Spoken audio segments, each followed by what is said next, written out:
सात संगत जी, प्यार से कहना धन निरंकार जी।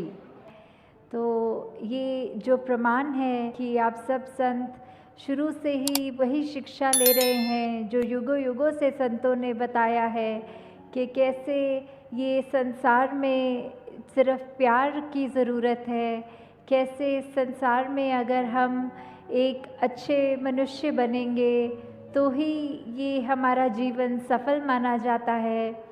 कैसे हम अगर आए हैं तो हमारे जीवन की घड़ियाँ तो सीमित ही हैं, तो हमने जितना जीवन है उसको एक अच्छा जीवन कहलाने के लायक बनाना है तो क्या करना है। उसमें हमें ये अपने आप की सबसे पहले पहचान करनी है कि हम एक मनुष्य के शरीर में हैं, तो क्या हम सिर्फ शरीर ही हैं या कुछ और हैं।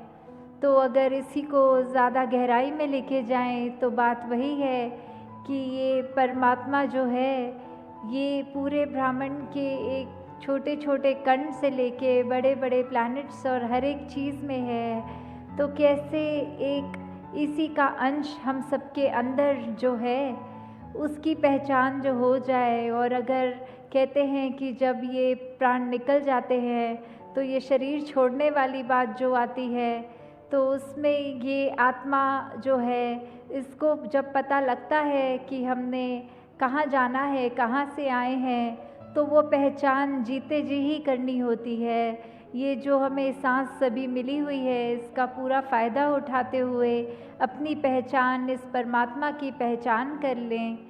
तो कैसे ये जीवन में हमें जहाँ एक मनुष्य बनने की बात है तो ये गुण कौन से हैं जो हमें वाकई मनुष्य बनाएंगे, क्योंकि देखने में तो हम मनुष्य ही हैं।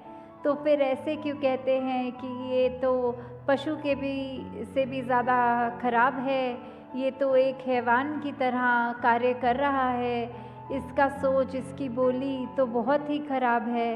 तो ऐसा क्यों होता है कि हम मनुष्य हैं फिर भी ऐसा व्यवहार करने लग जाते हैं।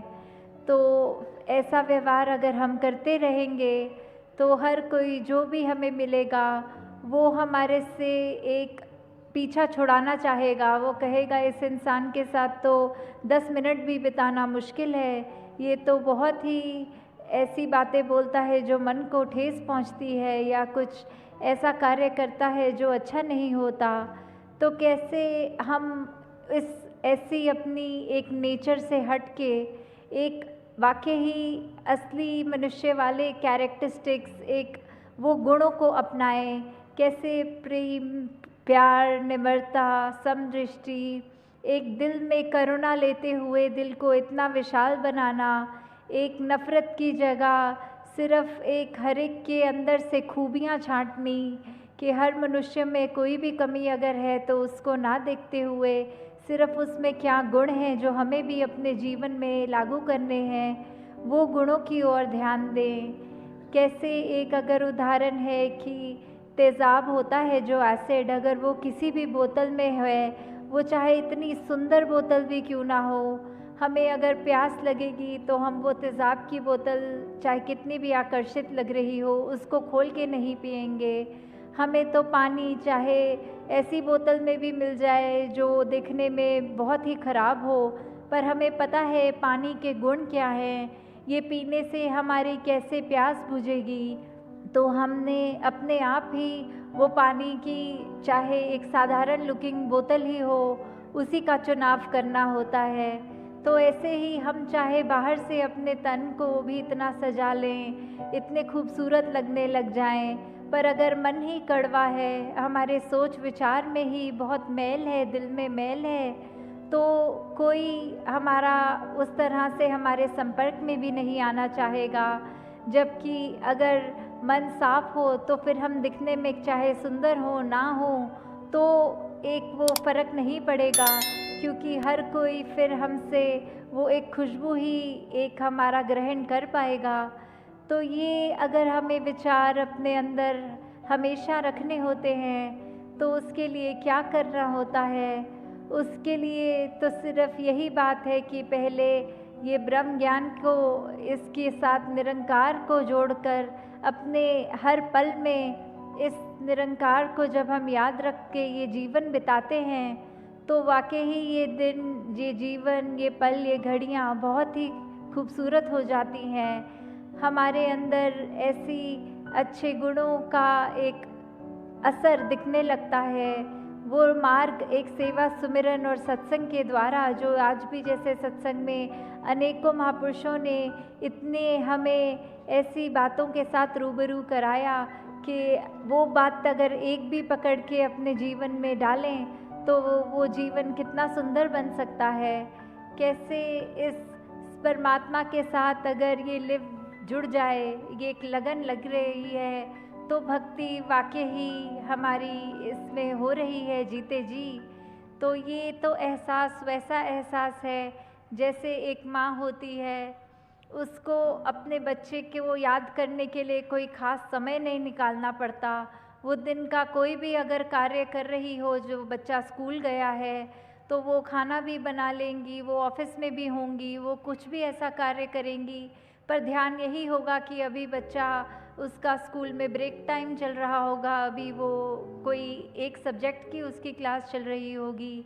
तो ऐसे ही हम कोई भी कार्य करें तो इस परमात्मा का एहसास हमारे अंदर साथ साथ रह सकता है। कैसे हम अगर एक जीवन में ये बात अपना लें कि ये सुमिरन तो हम कुछ भी करते हुए कर सकते हैं, ये जब भी समय मिले सत्संग में आएँ और सब वो अच्छे बातों को, अच्छे गुणों को ग्रहण करें। कैसे फिर वो मन स्वयं हमारा सेवा के प्रति भी एक भागेगा कि ये करना है, हर एक के लिए, पूरी मानवता के लिए हम कुछ भी अपना अच्छा कंट्रीब्यूशन दे सकें तो वो हमें किसी को बताना नहीं पड़ेगा। खुद ही हमारा मन वो एक अपने समर्पित भाव से ये सेवा करने के लिए भी हर एक को वो एक रहेगा आगे। तो कैसे जीवन में हमें एक यही बातें रखकर कि हमें अपने जीवन में सिर्फ अपनी चेतनता के साथ, जब इस परमात्मा का हमें बोध हो गया तो ये चेतनता रखते हुए पल पल गुजारना है। और उसमें ही हमें ये एक सूझी मिल जाती है, एक ये रास्ता पता लग जाता है कि ऐसा कोई सिचुएशन है तो हमने क्या करना है। अगर मान लीजिए कोई, अगर बच्चे हैं उनके एग्ज़ाम्स या पढ़ाई हर दिन वो बच्चा अच्छा करता है तो उसको अगर कोई सरप्राइज़ टेस्ट भी ले ले टीचर तो उसको बिल्कुल डर नहीं होता।